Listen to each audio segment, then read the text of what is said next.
Katatapos ko lang kumain, mga sis. Andito ko sa aking bed. Kita niyo yung drawer namin na sira-sira. Kinain ng mga anay. Ito yung bed namin sira-sira. Nilagyan na lang yung bed ng patungan hollow block para hindi bumuho. Hello! Kumusta tayo sa ating? Habang mag-iyaw-iyaw ko, kain tayo ng sino nakakilala nito? Tubo. O, di ba? Meron sa amin to tubo. Inano siya, nilinisan na siya, tapos kinakat-kat na siya sa pagbinta.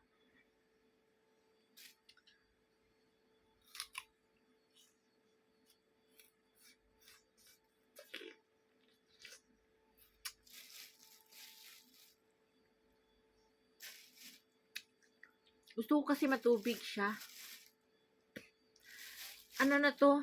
Matagal na to sa paninda, kaya yung lasa niya parang amoy na initan, amoy hindi na siya fresh. Pero pag dito lang na malamig, gusto mo may mga kutkut-kutkutin, mga ganyan.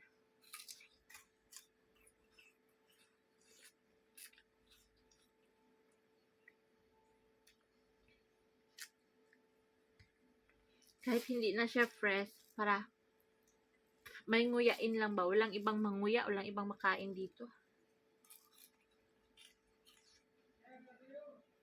Hiningi ko to sa sister-in-law ko dun sa kabila.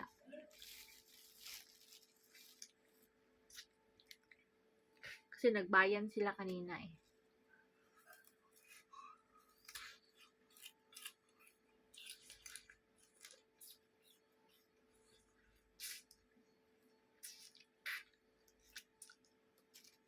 Yung tamis niya, parang sa totoong sugar cane na matamis, parang nasa ano lang siya. 100%, nasa mga 10% lang yung tamis niya.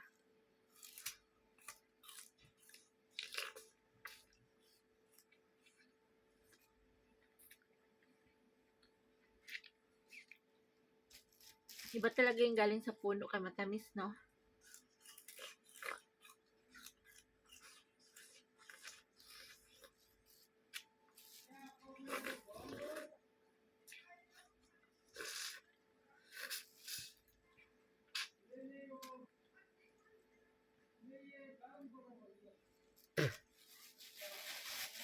Pag ganitong malamig, ano mo talaga ang ng himigop ng kape, sabaw. Mga sis, yung topic natin today is about sa body shaming naman dito sa Pakistan. Yung mga tao dito sa bukid, yung iba nagkakaroon na ng mga mindset, kumbaga. Kasi sa mga kasalan dito, ng mga narinig ko dun sa mga sa in-laws ko, marami yan sila, ganyan-ganyan. Siyempre ako nasa tabi lang ako, tahimik lang ako.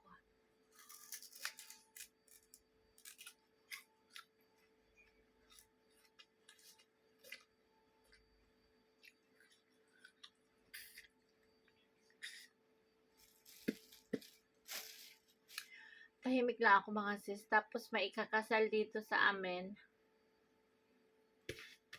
Namimili pa sila ng babae. Pamilya, isang pamilya. Lalaki sa kanila. Tapos yun, namimili ng babae, kita ng picture, may magsisend ng picture, ganito, ganyan. May mga agent din yan sila. Pagkuha, usap ng pamilya doon, sa malayo, ganito, ganyan. So, kuha ng picture, ipapakita, ito gusto mo ba, ito, ganito, ganyan. Dito, sabi naman nung pamilya nung lalaki, hindi yung lalaki nagdesisyon, yung pamilya, yung mga magulang. Ay, unang picture, wag yan. Mapayat masyado, baka may sakit, ito, ganyan.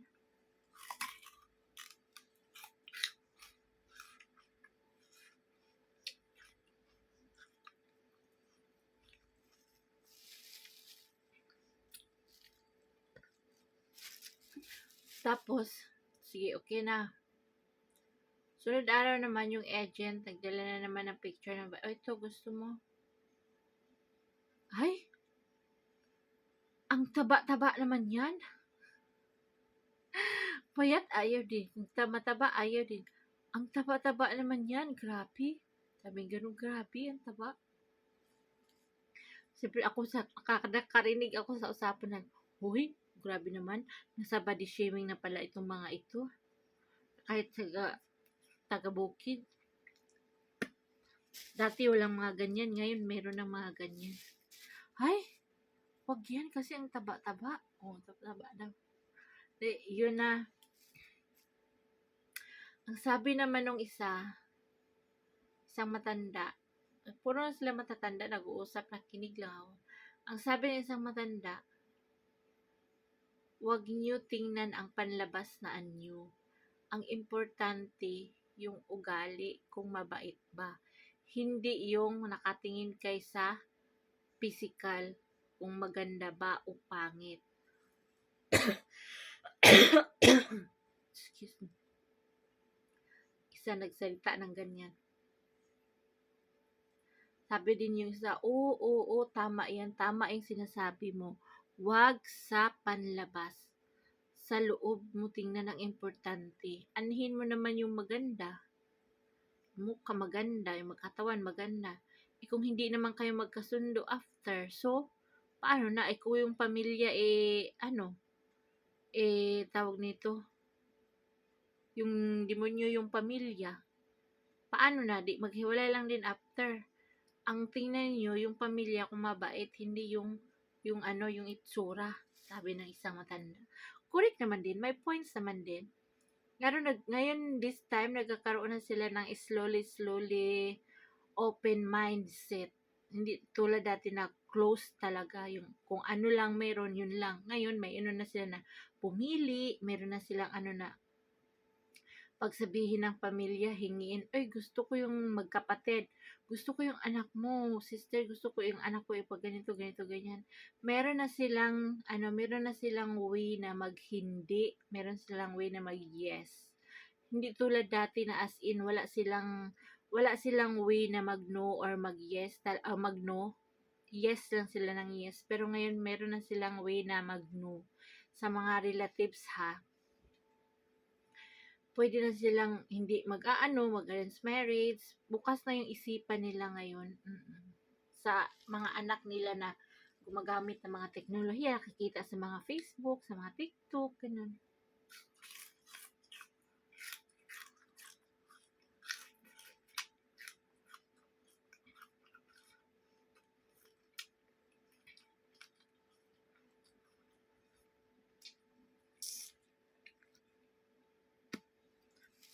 %50 dito sa bukid namin is arranged marriage talaga. Yung iban, kunti lang yung love marriage.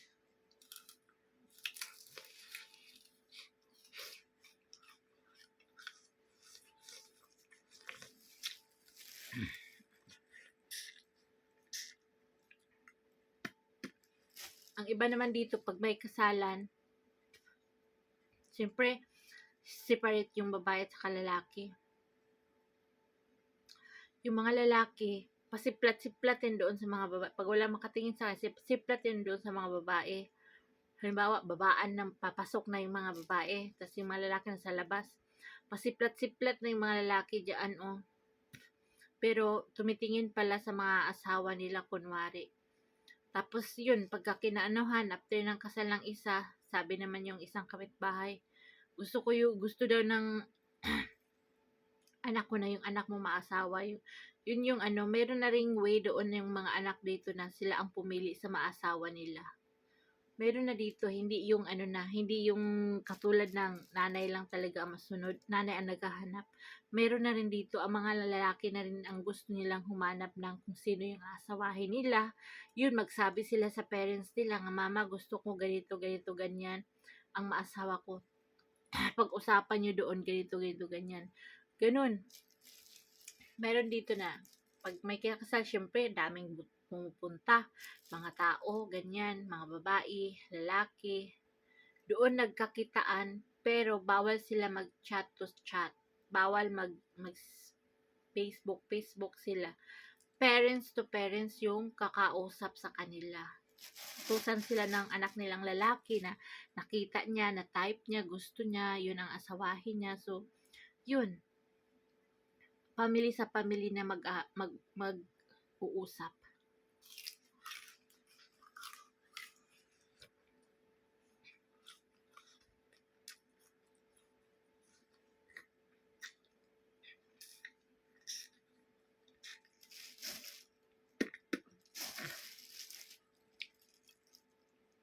Parang inaano ng machine.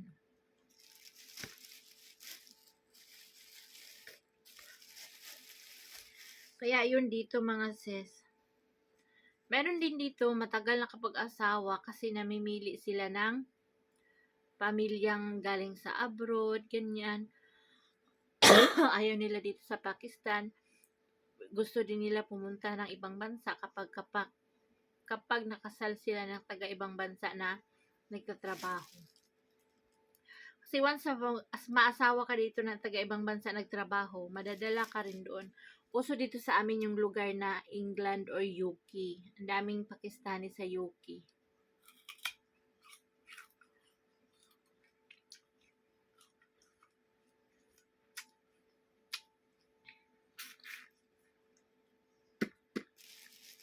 Dito lahat kapitbahay namin nagtatrabaho.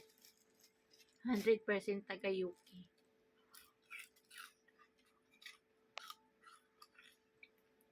Kasi mga sis, ang laki ng value ng UK, pound dito.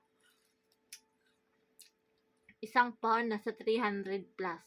Pag mataas yung pound, nasa 400.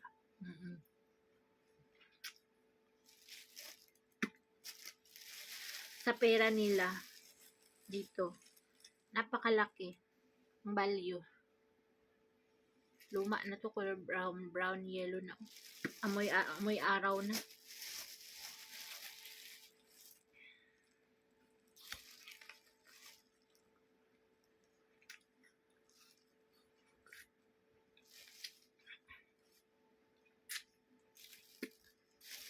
May madumi.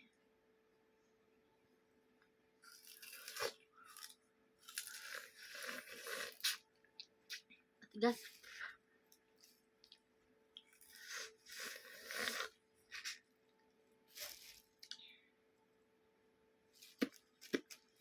Kaya ayun mga sis, yung lugar namin is yung mga anak nila, hindi na sila masyadong sunod-sunuran sa mga magulang nila.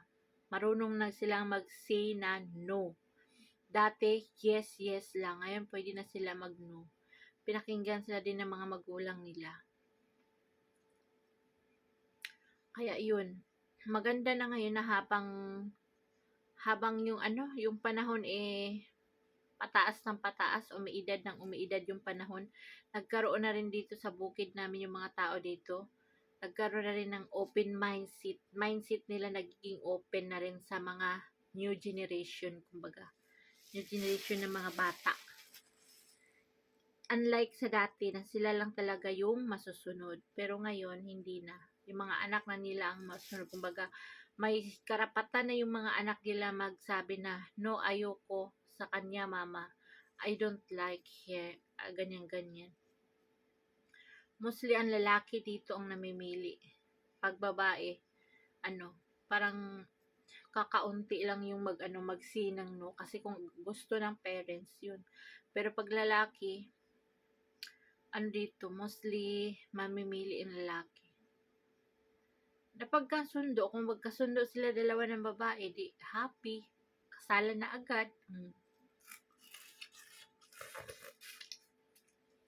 Dito sa bukid namin, meron ka lang 2 kambing, pwede ka na magkasal. 2 kambing, pag mahirap ka, tapos yung mga bisita mo, yung kapitbahay lang, pwede na. Yung kambing, 2, mahiwa yan, marami din na maliit-liit, tapos lagyan lang ng tubig para may sabaw. Ilagay sa plato, 2-3 hiwa lang, tapos kari-kari, ganyan kain. Tapos merong sweet rice, ganun na, kasal na. Sweet rice at saka chapati, ulam, ganun na. 3 putahe lang, okay na.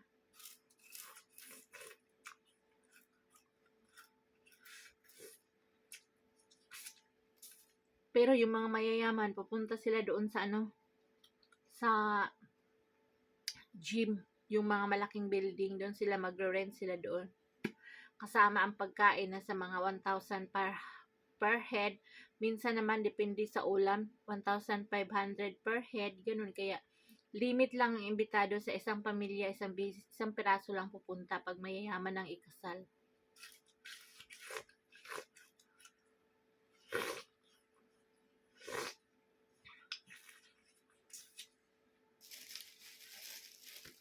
Yun ang gusto ko. Kung sino man na ikasal, si Bilal man makasal dito, gusto ko dito lang talaga sa bahay. Para lahat ng mga needy family, lahat ng mga mahihirap, bata man o matanda, bagong panganak man or makakain, pupunta lahat. Isang pamilya ng punta, makikain. Kaya, yun ang gusto ko sana kung sino man ang maikakasal. Diba? Super happy, super blessed kasi lahat nakakain, lahat ng pamilya busog. Ang saya-saya pag may kasalan dito, grabe. Yung kasalan lang ang pinakamasaya dito. May putukan sa gabi, sa araw. Pagkuha nila sa babae, pagdating sa bahay, putukan na, simbolo ng kaligayahan, kasayahan. May putukan talaga mangyayari pag may kasal.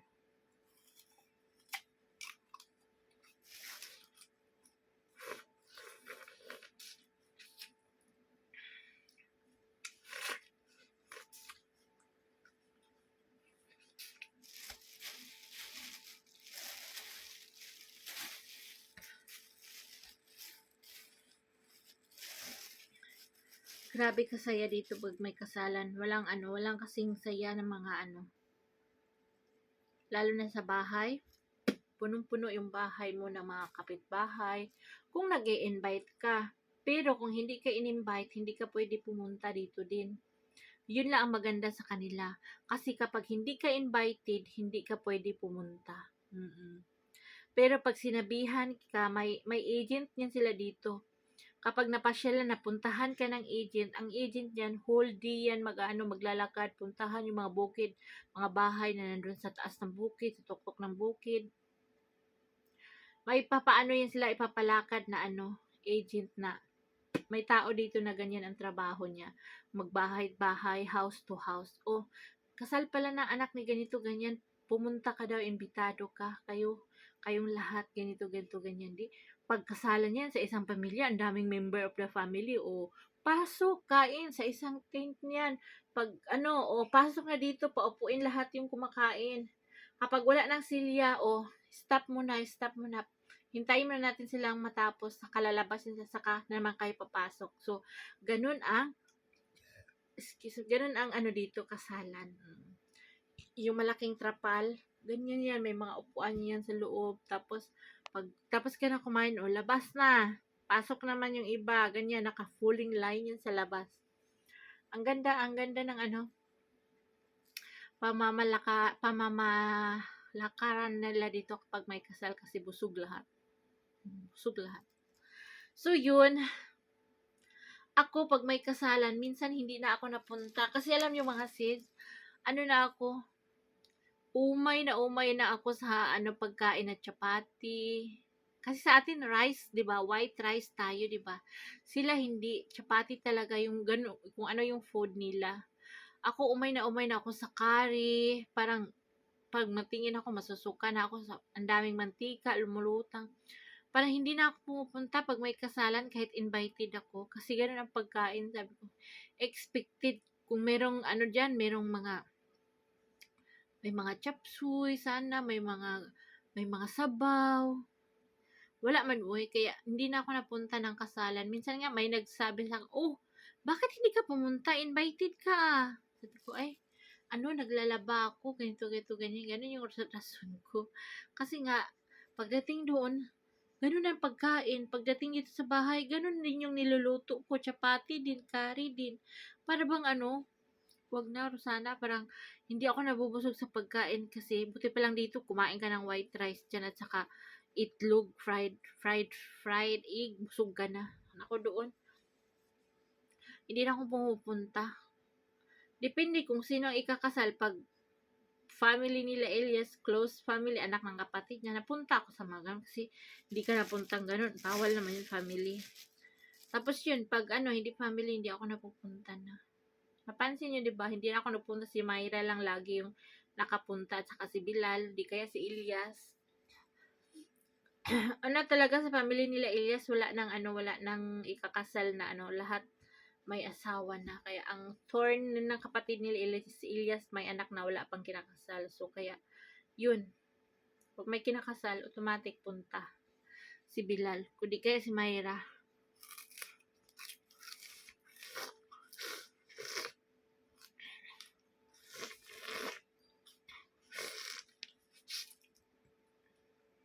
Tapos magbayad din sila.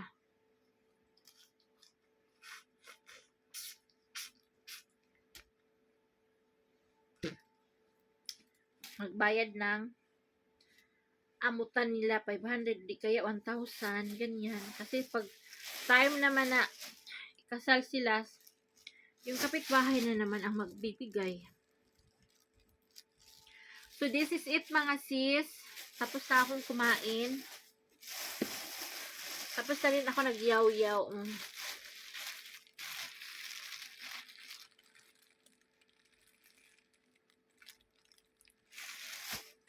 Bye! Thank you so much. Salamat and God bless everyone.